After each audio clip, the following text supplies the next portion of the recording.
বড্ড অর্থ কষ্টের মধ্যে দিয়ে যাচ্ছেন, অর্থের অভাব আর থাকবে না এটা আমি নিশ্চিতভাবে বলছি। আজকে একটি ক্রিয়ার কথা বলবো, যেটা বাড়ির মায়েরা অথবা বাবারা যে কেউ করতে পারেন, প্রত্যেক শুক্রবার পালন করবেন। বাড়িতেই কিছু দ্রব্য আছে, সহজলভ্য দ্রব্য, সেই দ্রব্যগুলি দ্বারা এই কাজটি আপনাদেরকে করতে হবে। প্রত্যেকটা শুক্রবার এই কাজটি করে দেখুন, 3টে মাস ধৈর্য ধরে করে দেখুন। আপনি দেখুন আপনার অর্থের সমস্ত কষ্ট মুক্ত হয়ে গিয়ে আর্থিকভাবে সাফল্য পাচ্ছেন, আর্থিক সচ্ছলতা ফিরে পাচ্ছেন, বাড়িতে অর্থের সমাগম হবে, অর্থনৈতিক উন্নতি পরিবারের ডেফিনেটলি হবে। এইরকমই একটি অত্যন্ত শক্তিশালী ক্রিয়ার কথা বলবো।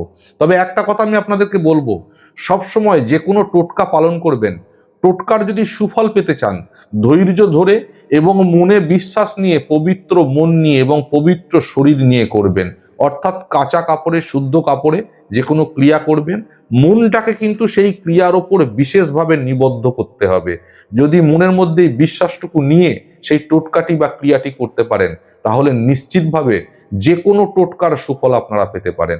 তাতে আপনার গ্রহ নক্ষত্রের পজিশন যেরকমই থাকুক বা যে কোনো মানুষ যেভাবেই আপনার ক্ষতি করে রাখুক, আপনার মন যদি ঠিক থাকে, মনটা তোর, মন্ত্র, মন তোর যদি ঠিক থাকে, তাহলে মন্ত্রের সঠিকভাবে প্রয়োগ এবং সঠিক সুফল লাভ করা যায়। সেই মনটাকে কিন্তু আমাদের কন্ট্রোল করতে পারি না। যখনই কোনো টোটকা বা ক্রিয়া বা কোনো মন্ত্র পাঠ করতে যাই, আমাদের বারে বারে মনটা অন্যদিকে চলে যায়। কারণ আমরা তো সাংসারিকভাবে ব্যস্ত মানুষ।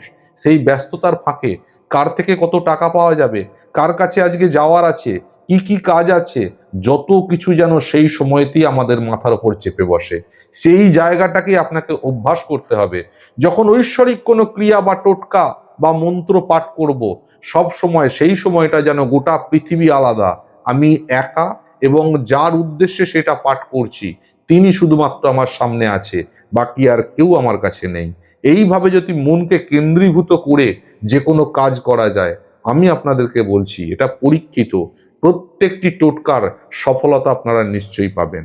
তো আজকের যে বিশেষ ক্রিয়া, যে ক্রিয়াটি আপনাদেরকে করতে হবে প্রত্যেকটা শুক্রবার দিন, তো এই ধরনের বহু রকম ক্রিয়া, টোটকা এবং বিভিন্ন প্রতিকার আপনাদের সামনে তন্ত্রমতে এবং জ্যোতিষ মতে নানা সময় আমি নিয়ে আসি, এবং বহু মানুষ মায়ের কৃপায় উপকৃত হয়েছেন, সেটা আমাকে জানাতেও ভোলেননি।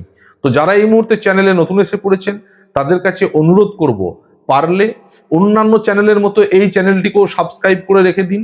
কারণ কোনোদিন কোনো উপকার ছাড়া ক্ষতি আপনাদের হবে না, এটুকু নিশ্চিতভাবে বলতে পারি।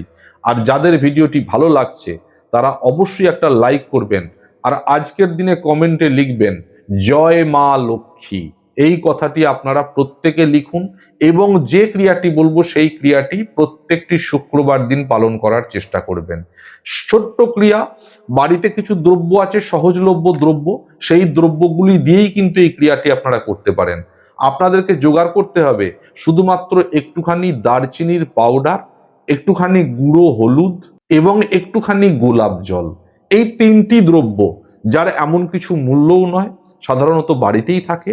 এই 3টি দ্রব্যকে একটি পাত্রের মধ্যে গুলবেন। কি গুলবেন আর একবার বলে দিচ্ছি, হলুদ গুঁড়ো, দারচিনি পাউডার, তার সাথে গোলাপ জল মিশিয়ে গুলে একটা গোলা পাকিয়ে আপনি কোনো পাত্রের মধ্যে রেখে দেবেন। এবার শুক্রবার দিন 12টার পূর্বে স্নান সেরে আপনাকে যে কাজটি করতে হবে, বাড়ির চৌকাঠে গিয়ে একটা প্রলেপ লাগাতে হবে। প্রথম সেই প্রলেপ লাগালেন আপনি, এবং তারপরে বাড়ির দরজায় 3টি ফোঁটা আপনি লাগাবেন। কাদের স্মরণ করে? প্রথম ভগবান গণেশকে স্মরণ করবেন, তারপর মাতা লক্ষ্মীকে স্মরণ করে 3টি ফোঁটা আপনি বাড়ির দরজায় লাগিয়ে দেবেন, ওই হলুদ, দারচিনি পাউডার এবং গোলাপ জলের মিশ্রণ দিয়ে। চৌকাঠে প্রলেপ এবং দরজায় 3টি ফোঁটা, ভগবান গণেশ এবং মাতা লক্ষ্মীকে স্মরণ করে এই ছোট্ট কাজটি আপনি প্রত্যেক শুক্রবার নিয়মিতভাবে করুন। আপনি করতে থাকুন, আপনি দেখতে থাকুন কোথা থেকে কিভাবে আপনার পরিবারের মধ্যে আস্তে আস্তে অর্থনৈতিক শ্রীবৃদ্ধি ঘটছে, অভাব কেটে যাচ্ছে, চিরতরে অর্থনৈতিক অভাব থেকে মুক্ত হয়ে আর্থিক সচ্ছলতার মধ্যে আপনি ধীরে ধীরে প্রবেশ করবেন। বাড়ির সকল সদস্যের সৌভাগ্যের উন্নতি হবে, মনে হবে বাড়িতে মাতা লক্ষ্মী বিরাজ করছেন। কথাটি মেনে করে দেখুন।